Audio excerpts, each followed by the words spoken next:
தேவாவின் உயிரினங்களின் சந்திப்பு. விலங்குகளும் ஒரு நெருக்கமான குடும்பத்துடன் சுற்றும் ஒரு அருமையான வாழ்க்கை உண்டாக்கின்றது என்பது கேட்கும். தேவாவின் பசுக்களுக்கு மட்டுமே அல்லது அவரது பிராணிகளுக்கும் இடையிலான தொடர்பு மகிழ்ச்சி மற்றும் விளையாட்டுத்தனம் மிகவும் பெருகிறதாக தெரிகிறது.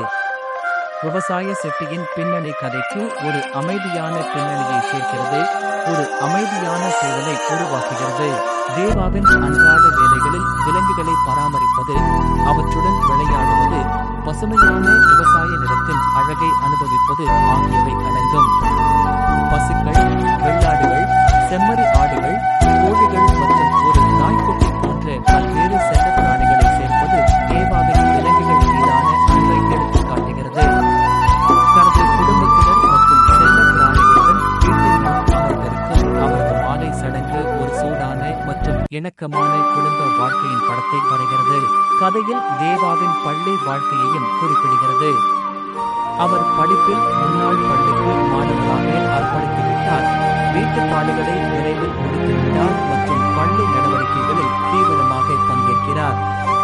தேவா தனது நண்பர்களுடன் விவசாய நிலத்திற்கு சென்று விலங்குகளைக் கண்டு கவனித்தார்.